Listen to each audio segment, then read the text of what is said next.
Now a curveball in the dirt, squirts by Stallings, going to second is Garcia, and he's in there. So a wild pitch from Musgrove, a rare wild pitch. As that swung on and missed, strike 3. So 2 away now. Big strikeout for Musgrove, as that'll bring up Yasmani Grandal. And now that misses low to Yasmani, 1-0. Another low pitch, 2-0. Switch hitter batting from the left side, swing and a miss, 2-1. Now swing and a miss on a good curveball, 2-2. The 2-2, fastball fouled back out of play. Still 2-2. Now staying alive, chopping a sinker foul. Musgrove, this will already be his 18th pitch of the inning. And he's going to line this on the right field line. It's a base hit. Chicago will take the early 1-0 lead. And boy, oh boy, as that goes as a long single for Grandal, does that safe call at first, the double play ball, come back to haunt the Yankees already here in the first. As now this is chopped to short. Lindor will go the short way, and that'll end the inning. But at the end of 1 full here in Chicago, Yasmani Grandal delivers an RBI single, and we go top 2. Yankees down 1-0. Avi Garcia now leading off against Cease. Hitting .339. Swing and a miss late on a fastball, 0-1. Garcia, .375, still over his last 10 games, even with an 0 for 3 yesterday. As he swings through another fastball, 0-2. Just having trouble catching up to that heater. Everybody on Chicago can hit 100, I think, except for maybe Lance Lynn. Not sure about that one. As that one's chopped to the left side, Anderson dives, fires the first, and robs Garcia of a base hit. And we saw that a lot yesterday. The White Sox play stellar defense and have robbed the Yankees of several hits the past couple of days. As that brings up Cody Bellinger now hitting .244. And he skies one on the left field line, 0-1. The Yankee offense looking for some kind of a jump start after a great day against Toronto as Cody fouls off that curveball. Great day against Toronto before hitting the road. And so far, just nothing doing here as that misses high and inside to Cody, 1-2. They had only 2 hits and a hit batter yesterday against the White Sox. Already today, not looking very good as Bellinger pops this up to third. Moncada, even with the shift on the line, makes the catch, 2 away. And they're not hitting the mistakes. That's the sad thing, as that brings up Aaron Hicks, who had one of the 2 Yankee singles yesterday, hitting .281 overall. And they give that, and also when you get those 50-50 calls, it helps. Cease gets a call that really should have been a ball, 0-1. Like they need the help. And now Hicks fouls off another borderline fastball, 0-2. A lot of jam shots off of the Yankee bats the last couple days. Swing and a miss. Good morning, good afternoon, good night. Strike 3. We go bottom 2. And Dylan Cease looking very good here as A.J. Pollock will lead off. It was Pollock's base hit, and then he was pinch ran for. That led to the only White Sox run. So there's a strike on the outside edge, 0-2.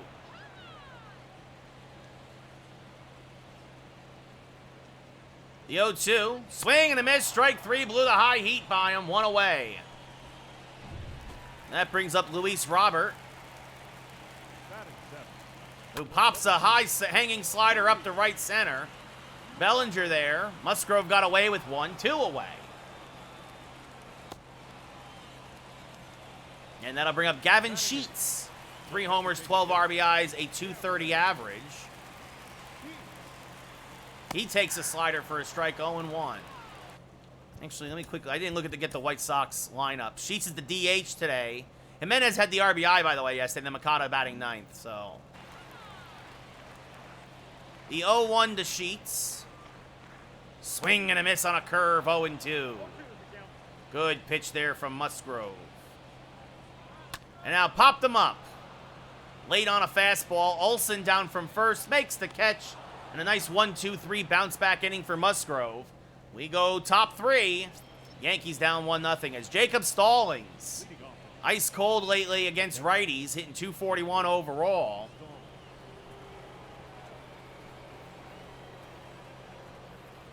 Hammers one down the left field line, and this will slice foul, 0-1. But again, it also goes that with the, they didn't get the double play, the wild pitch, as Stallings fouls off another 0-2. The Yankees, just the luck is not with them right now here in Chicago. As Stallings fouls off a fastball right down Broadway. Just a bit late on it, still 0-2. And Cease, again, much like Kopech yesterday, not working that hard. Well, that misses outside, 1-2. And this is chopped foul, still 1-2. And again, it's because you're not getting any hits. Even if you work a 5 or 6 pitch at bat, you're still pitching only 15 pitches an inning. The 1-2, way outside, 2-2. This will be the 7th pitch to Stallings to lead off the top of the 3rd. And he hung one, but again, that is going to just be popped up to right field. Catch is made by Pollock. Stallings just missed it, 1 away, as that brings up Oswaldo Cabrera on a 13-game hitting streak, 5 homers, 12 RBIs, a .425 average. Switch hitter who hits better from the left side. Smacks this back up the middle. Should have had him in yesterday's game. So a 1-out single for Cabrera. And now that'll bring up Bobby Witt Jr., who also hit the ball very well yesterday and had nothing to show for it. Oh, and they're to do a pitch out. Witt tried to bunt it. 0-1. Cabrera does like to run. And again, another pitch out of the zone, and Witt can't make contact with the bunt. 0-2. Getting antsy there at the plate. The 0-2, swing and a miss, strike 3, 2 away here in the top of the 3rd. And that'll bring up DJ LeMay, who struck out in his first at-bat, just missed a leadoff home run. Cabrera, great speed off of first. And LeMay, who punches a fastball foul, 0-1. LeMahieu, 11 hits away from 1,500. Had none of them yesterday. As he swings through a high fastball there, 0-2.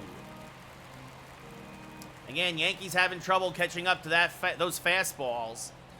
It'll be an 0-2 from Cease. That misses way high, 1-2. Well, at least the Yankees didn't have to wait to the 6th inning to get their first hit. They did it in the 3rd today.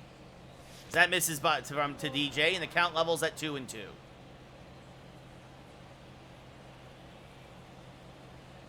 The 2-2 from Cease. Smacked right to first. Abreu takes it himself, and that'll end the inning. We look here at the Panda Express Burger King Taco Bell fan cam. We go bottom 3rd. Yankees down 1-0.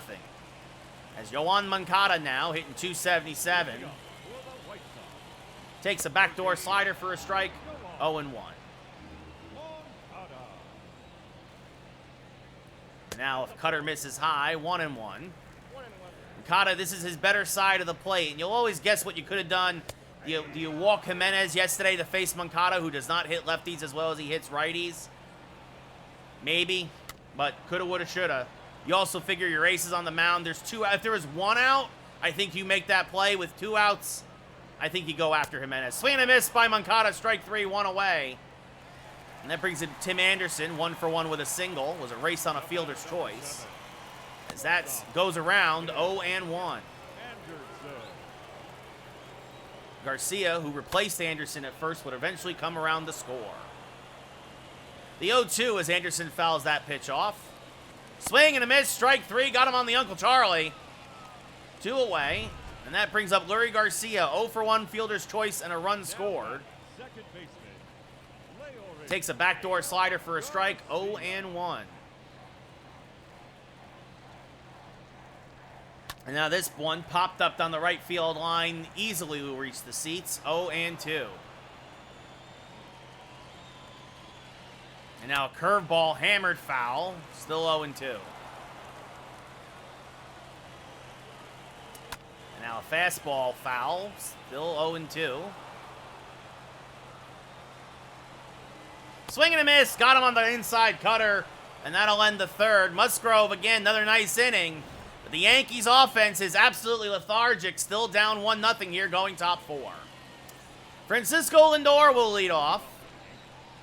The shortstop, Francisco. Chases the high fastball, 0-1. Lindor 2 for 8 in his career against Cease. The 2 home runs, as this is fouled back out of play 0-2. All that time, of course, when he was with Cleveland. It'll be an 0-2 from Cease. Outside, 1-2.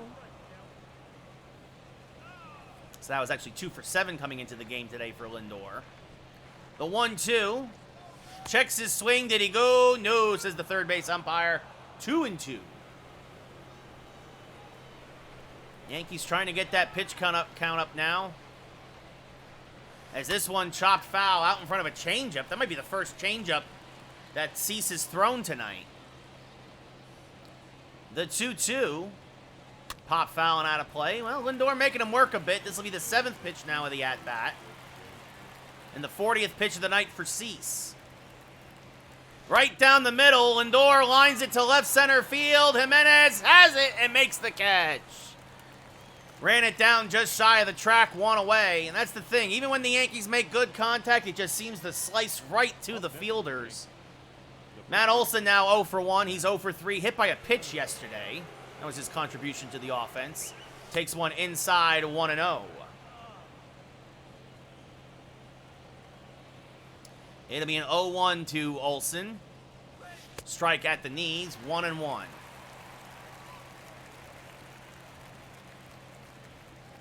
The 1-1. Ooh, a hanging slider. Just missed it, 1-2. It's hard when it's at the very top of the zone because you don't know if it's going to get into the strike zone until it's too late. As that slider misses inside and levels the count up at 2-2.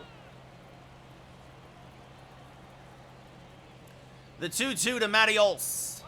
3-2, count now full. Avi Garcia on deck. The 3-2 pitch. Ball 4, so Olson draws the 1-out walk. And when you're hitting the way the Yankees are hitting the last 13 innings or so, you'll take it. Avi Garcia 0 for 1, grounded out in his first at-bat. Olson not good speed off of first. Garcia, though, good speed at the plate, and he tries to drop a bunt, but he bunts it foul. It's one of those things where you're like, maybe I can get a bunt single and maybe get something going. Start causing some havoc on the base paths. That misses high and outside, 1-1. And that's the thing. You just got to put the ball in play sometimes, and you never know what will happen. It'll be a 1-1 to Garcia. Ew, just inside off the plate, 2-1. Cease did not get the call there. One of those 50-50 pitches. Cease's 50th pitch of the day is on its way. Chopped foul by Garcia out in front of a slider, 2-2. Good pitch to hit, but out in front of it. It'll be a 2-2 to Avi. Oh, a hanger line over the head and through for a base hit, and it's going to go all the way to the wall. Olson, not good speed, will be held at third, but it's a double for Garcia as it goes over the head of Lurie Garcia. Avi's 9th double of the year, and now the Yankees, Cody Bellinger, has a chance to try and tie this game. Cody 0 for 1 tonight. Late on a fastball, 0-1. Cody has proven he's had trouble catching up to the heat. I'd be surprised if Cease throws anything else. The 0-1. High, 1-1. Another fastball.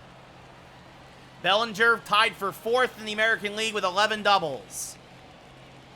The 1-1. Oh, they call it a strike. 1-2. Top of the zone. Come on. It sucks when I recognize it as a borderline pitch and they give the call to the pitcher. It'll be a 1-2 to Belly. Popped up foul, stays alive.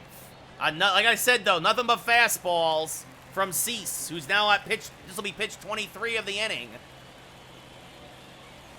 And Bellinger tries to pull that slider, but instead fouls it off, still 1-2. Cody in protect mode. Fouls off another fastball, still 1-2. Again, just got to try and put it in play, and you'll probably tie the game. as that's in the dirt, and that'll level the count up at 2-2. 6 fastballs and a slider from Cease. The 2-2. Oh, got him with the changeup. Out in front, strike 3. Can't even blame Cody there. And now that brings up Aaron Hicks to try and pick up Bellinger. Hicks 0 for 1, had a base hit in yesterday's game. A base hit here would give the Yankees the lead. Another 50-50 strike goes to Cease, 0-1. The only good thing is you drove Cease's pitch count up as, ooh, they don't give him the call there, and that levels the count up at 1-1. We'll say it's a makeup call. It'll be a 1-1 to Hicks. Smacked fouled on the left field line, 1-2, just a hair late on another borderline curveball. The 1-2. And Hicks strikes out on a slider. The Yankees threaten but do not score. And good at-bats, but they couldn't get the ball in play. And again, also, if anybody was running besides Olsen off of first, we probably would have sent him home. He would have scored on that double by Garcia. It just so happened that the slowest Yankee in the lineup, aside from Stallings, the catcher, was on first base after the walk.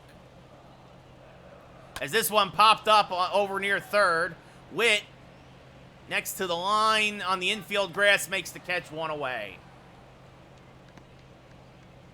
Well, if this was a battle of pitch counts, the Yankees would be winning. Yasmani Grandal 1 for 1 with an RBI single. Fouls this off, 0-1. You're going to put an asterisk next to those strikeouts, folks, because those were huge, as that's chopped foul by Grandal, 0-2. Swing and a miss, got him on a curveball, strike 3. Again, the Yankees with runners in scoring position can't get the job done. It has been their bugaboo all year long. When they have big offensive days, it's because they got hits with runners in scoring position. There's a strike at the knees to Jimenez, 1-1. The 1-1 misses outside, 2-1. Strike at the knees now, 2-2. And a hanging slider ripped towards left field. Hicks will make the catch at the top of the wall. He reached up high and made the catch. It would have stayed in the park, but Aaron Hicks made sure that it was out number 3 of the 4th inning. And we go top 5. Yankees still down by 1. Jacob Stallings, who flied out to right in his first at-bat, will now lead off the top of the 5th. And chops this to the right side and through for a base hit. It just bounced over the glove of Abreu. And that's what we needed 2 hitters ago. And now that brings up Oswaldo Cabrera 1 for 1 with a single. Cabrera, a good bunter, but he misses the changeup, 0-1. It'll be an 0-1 to Ozzie. Back up the middle, but it could be 2. Anderson takes it himself on the first, a double play. Anderson was shading up the middle for the double play, and that's what they got. And that brings up Bobby Witt Jr., who's 0 for 1 tonight with a strikeout. I mean, the sad thing is that usually Stallings is the 6th hitter. But, oh, and that hits right off of Cease's rear end. And they're going to get the out at first because it bounces right to Moncada. No luck at all for the Yankees tonight. We go bottom 5 down 1-0.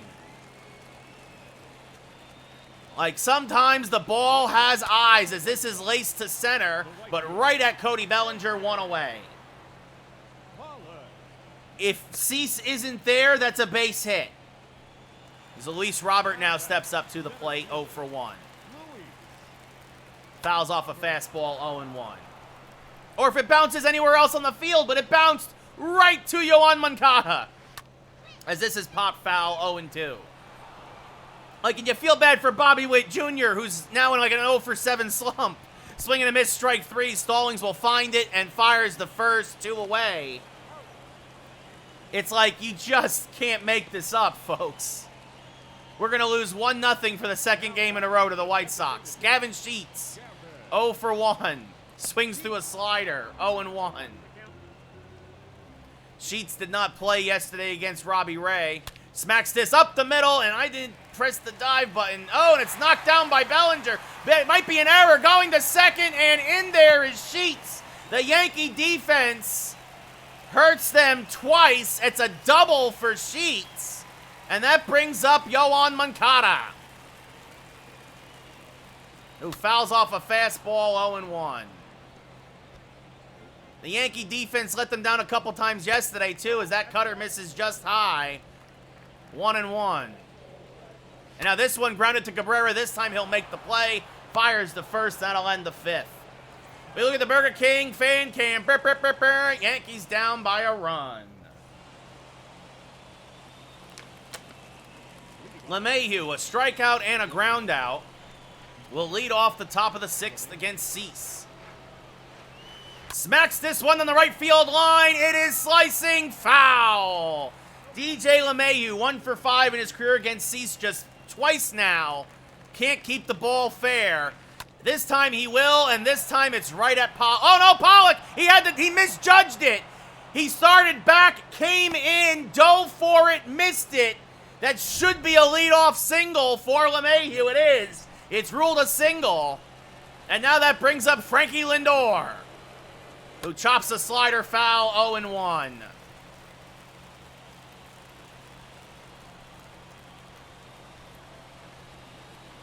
And Lindor now pops up a bunt. Can nobody drop a bunt? Can nobody on this team drop a bunt? So one away now for Matt Olson, who walked in his last at-bat and was stranded at third. Swing and a miss on a changeup, 0-1. I know you typically wouldn't bunt with them, but with everybody being ice cold, it's like drop a bunt, stay out of the double play. Maybe Olson or Avi get the base hit again, as that's fouled off 0-2. Like when you're struggling to score runs, you want to try and at least get guys in the scoring position. As the 0-2 up the middle, and that's a double play ball. Anderson to Garcia to Abreu, 6-4-3, inning-ending double play. That's what I'm trying to avoid, is the double plays. Tim Anderson, 1 for 2 with a single. Swings and misses on a slider, 0-1. It's fouled off 0-2. Yep, another unlucky bounce. The whole night, Mel. The whole game. Even worse than yesterday's game. As it'll be a 1-2 to Anderson. Popped foul and out of play, still 1-2. And again, because of the wind, we've missed home runs. Yeah, White Sox don't miss home runs. Goodbye, baseball. Tim Anderson makes it 2-0 Chicago. His 11th of the year. A cutter that just stayed middle in, or middle out, and he was able to get the bat head on it. And when you've been hitting the way the Yankees have been hitting, is that backdoor sliders in there for a strike, 0-1. That's 2-0, might be insurmountable. As this one now popped up to left field and over the head of Lindor.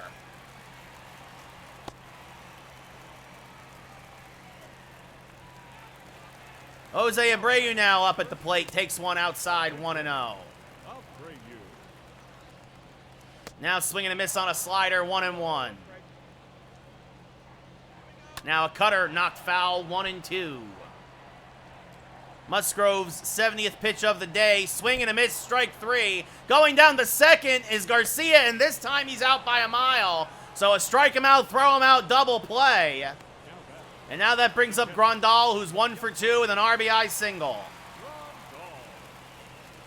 Takes a strike on the inside corner, 0-1. What a shame. The Yankees are going to get shut out on back-to-back games, 0-2. As the offense just can't seem to put anything consistently together. Swing and a miss, got him on the curveball. Good bounce back there for Musgrove, but Tim Anderson leads off the bottom of the 6th with his 11th home run of the year. RBI, I believe, number 29. And we go top 7. Avi Garcia, 1 for 2 with a double. Back in the 4th, was stranded at second.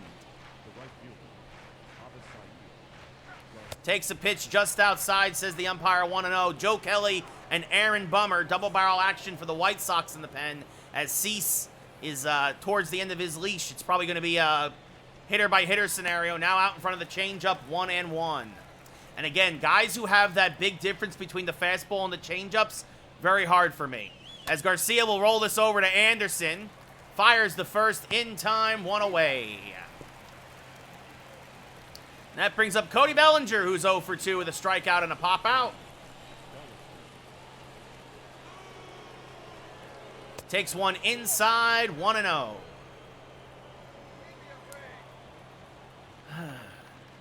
The 1-0 to Cody. Outside, 2-0. I mean, you'll take a walk. You need a base runner and a blast. The 2-0, hoofs out in front of that changeup. That's what got Belly back in the 5th inning. It'll be a 2-1 now. Now this one lined to left field and fairly deep. It's going to be one hop off the wall. Bellinger taking advantage of the shift gets his 12th double of the year. And that'll do it for Cease. And in out of the pen comes Kyle Crick, actually, who wasn't even warming up. A 7 ERA, his 21st appearance of the year in 18 innings. Fastball slider pitcher. If anybody can hit the home run, it's Hicks. He's 0 for 2 tonight with a couple strikeouts. Swing and a miss on a fastball that's 10 miles an hour slower than Cease's was. The 0-1 is high, 1-1. So now the Yankees have to tell themselves to just stay back and hope they can turn on one of these fastballs. Swing and a miss on a fastball, 1-2, but Crick spotting them well. To be fair, he's spotting them very well. The 1-2, outside, 2-2.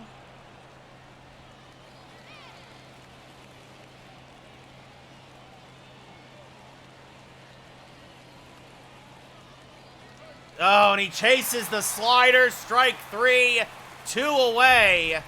And now that brings up Jacob Stallings, who singled in his last at-bat.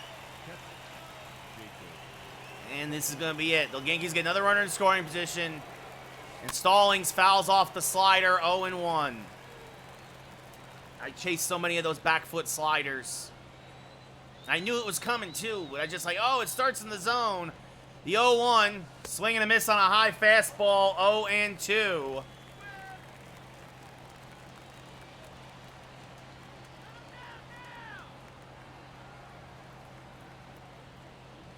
And Stallings hits it to the left side out in front of a slider.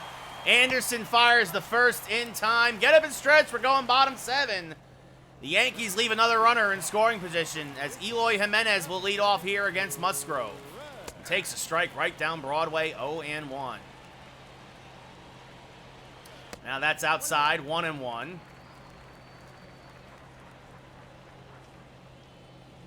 And now this one chopped to second. Cabrera there will fire to first in time, 1 away. Now A.J. Pollock 0 for 2 with a strikeout and a line out. And what a shame for Musgrove. You get the solo home run. You get a run in the first, and you're probably going to lose 2-0. That misses low, 1-1.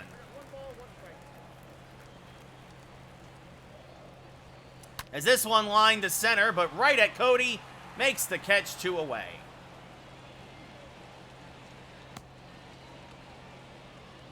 And now that brings up Luis Robert. He's 0 for 2 with a strikeout and a flyout. That misses outside, 1-0.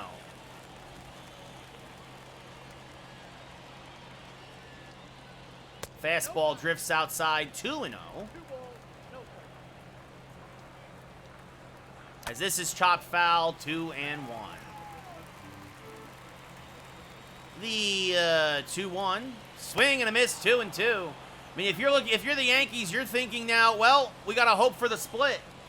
Because you lose the first 2 of a 4-game set. That's chopped foul, 2-2.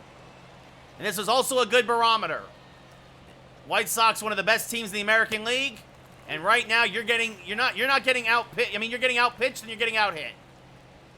You're not really getting out pitched because it's you're giving up 3 runs in two games. You know, the 3-2 to Robert. Checked his swing, did not go, says the umpire, ball 4. And that brings up Gavin Sheets, who doubled in his last at-bat. Takes one low, 1-0. Musgrove looks to be out of gas. And yeah, Moncada does not hit as well against the lefties. This will be the last hitter for Musgrove. And then we'll have Sheffield come in for a third of an inning, because that misses outside 2-0 if Musgrove can't get this third out here. Slider, though, popped up to Bellinger. Will make the catch, and that'll end the 7th. So the White Sox leave a man on. We go top 8. Yankees still down by 2 is Joe Kelly, making his 17th appearance of the year. A 1-0 record out of the pen, a .47 ERA. A knuckle curve, sinker, circle change. And the rookie, Oswaldo Cabrera, 1 for 2, will lead off. And take one outside, 1-0. Only 26,000 in attendance here in Chicago.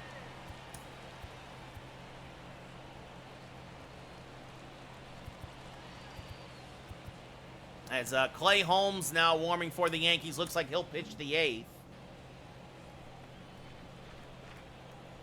And the Yankees hope they can get to the 9th. Cabrera hit into a double play today, as did many other Yankees. It seemed that Cease could just get the ground ball whenever he needed it. And that's fouled back out of play, 1-1. Just a hair late was Cabrera. The 1-1. Swing and a miss on a change, 1-2.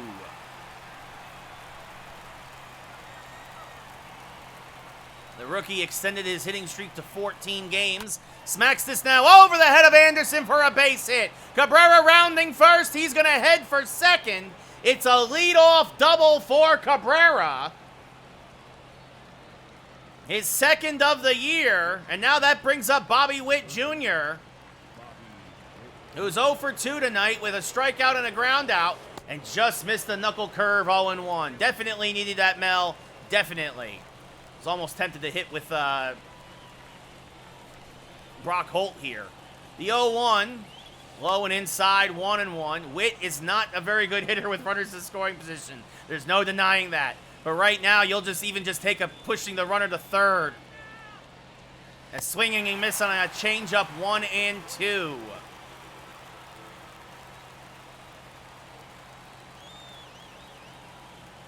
The 1-2 to Bobby.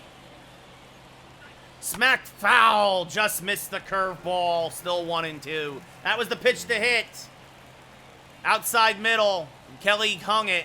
Could have went the other way with it. The 1-2, ooh, getting closer, but still foul. The White Sox are playing no doubles defense, so there is a massive hole on the right side of the infield. It'll be a 1-2 again. In the dirt, 2-2. Cabrera not going anywhere.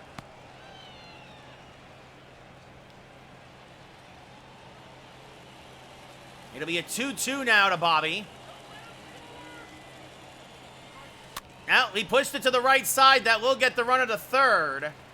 Abreu takes it himself, 1 away. The White Sox will trade a run for an out, because they do have a 2-run lead. And that brings up DJ LeMahieu, who's 1 for 3 with a single in his last at-bat. DJ missed a home run twice today. Once down the right field line, once down the left field line. As there's a good strike from Kelly on the outside part of the plate, 0-1. Now that's way out of the zone, 1-1. Cabrera, very good speed at third, so he should be able to score on a decent depth fly ball if need be. Oh, swing and a miss on a knuckle curve. 1-2. LeMahieu, good timing, but swung right over the top of it. And chases one out of the zone. Strike 3, 2 away. The Yankees just can't seem to make contact when they need to, and that brings up Francisco Lindor, who's been ice cold lately, 0 for 3 again today. Swings over the top of a changeup, 0-1. So it doesn't matter You can put a ghost runner at second for the Yankees every inning. As Lindor fouls off a curve, 0-2. They just can't seem to make good contact consistently against this White Sox staff. It'll be an 0-2 now to Lindor. And Lindor is going to line it right to third. Moncada makes the catch. We go bottom 8. Yankees still down 2-0.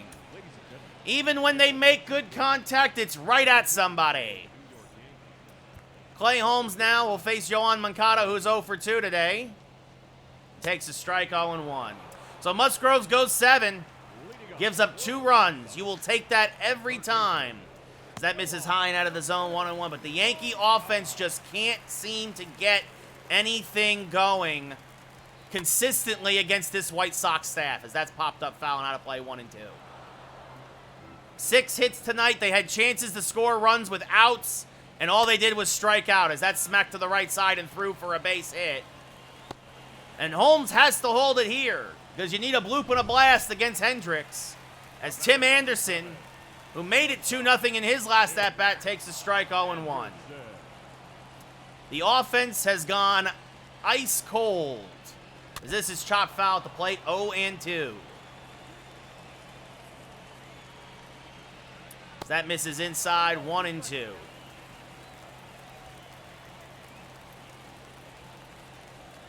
Now fouls off a fastball, still 1-2. Sinker in the dirt, 2-2.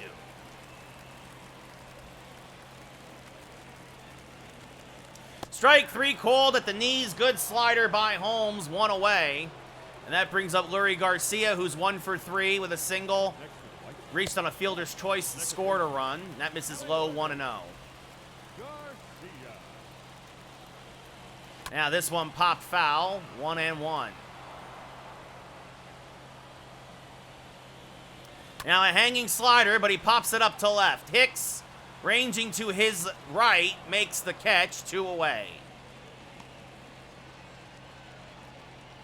And that'll bring up Jose Abreu, who's 0 for 3 tonight.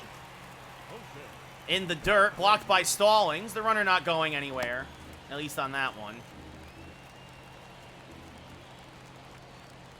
And now a slider for a strike to Abreu, 1-1. Now fouls off a high fastball, 1-2. Checks his swing barely on an outside slider, 2-2. Now lays off the curve. That'll release the runner from first. Grandal on deck. He's got an RBI tonight. There goes the runner. Abreu hammers one foul, still 3-2. Swing and a miss, got him on the slider. A nice inning for Holmes. We look again here at the fan cam and go top 9. Last choke for the Yankees. Down by 2. Liam Hendricks got the save in yesterday's game. Looking to do it again here. Matt Olson 0 for 2 with a walk today.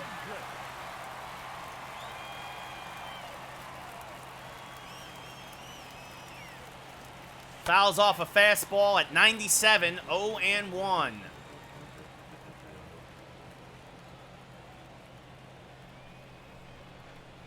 The 0-1, outside, 1-1.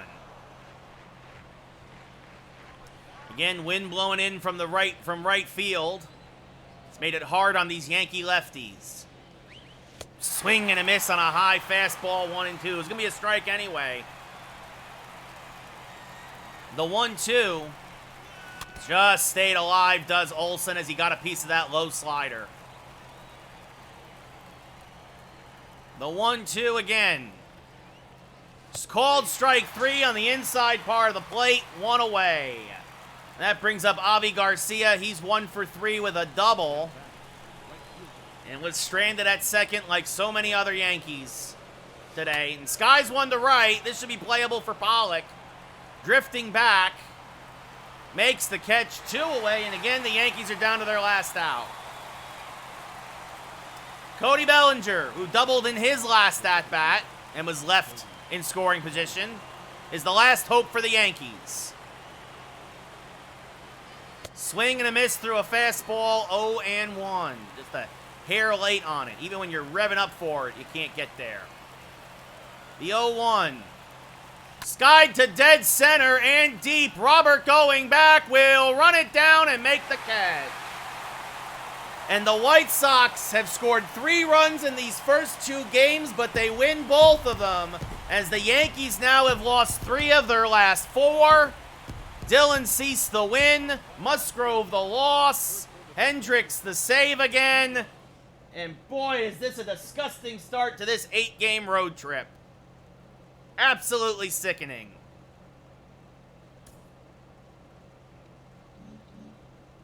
Yep, Cease improves to 5-2. Musgrove drops to 3-1.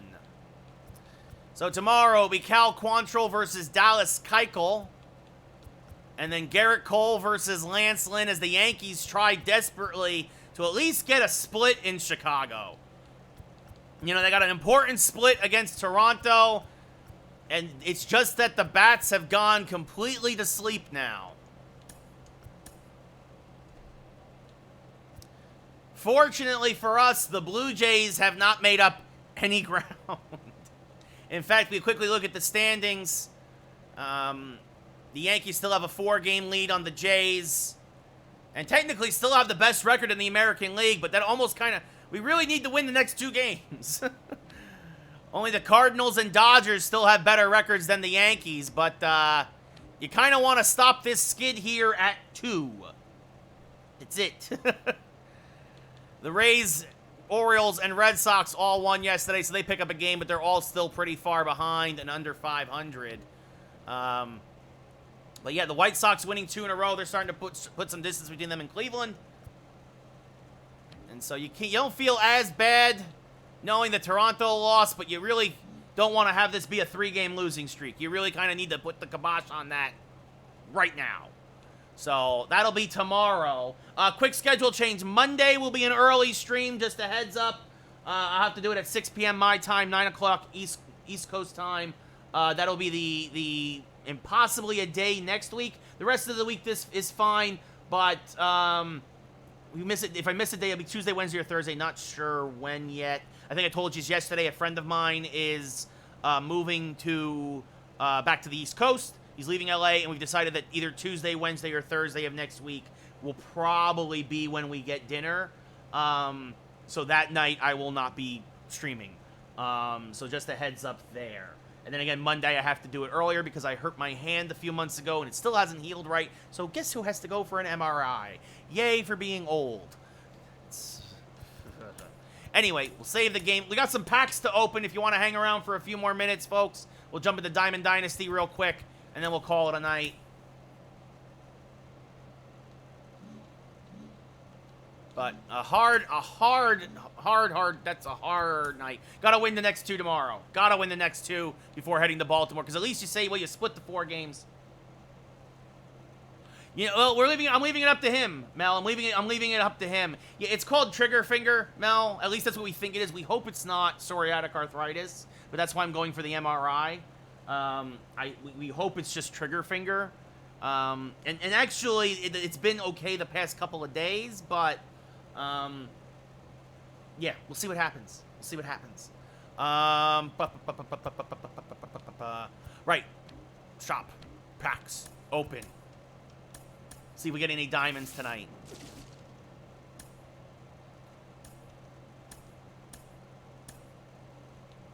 Whole lot of nothing. Oh, Kyle Lewis is okay. So we got a silver in that one.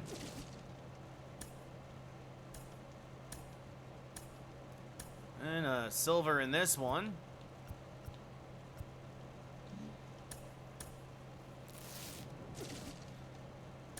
No, I know I can, yeah, sell now.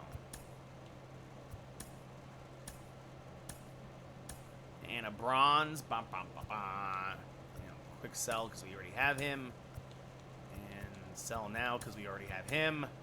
And quick sell because we already have him. All right, so that pack was basically just stubs.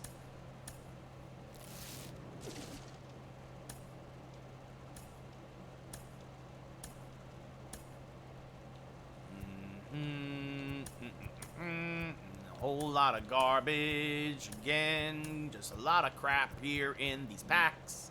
Come on, give me at least a gold or something. We got 5 packs. Don't let it all be for nothing. Except for a bunch of stubs. Okay, actually, I already know I can sell this guy because, yeah, I know. Bronze. Oh, a couple of bronze. And they're not even... A bunch of crap. A bunch of crap. Well, that sucked. I'm not gonna lie. Was hoping for something a little bit more out of those packs, except for a couple of silver and a bunch of bronze, but them's be the breaks. So, all right, everybody, have yourselves a great night. We'll be back tomorrow. Hopefully, we can turn things around against the White Sox. And, yeah, see you all tomorrow night for more baseball here on my channel. Thanks for watching, everybody. Good night.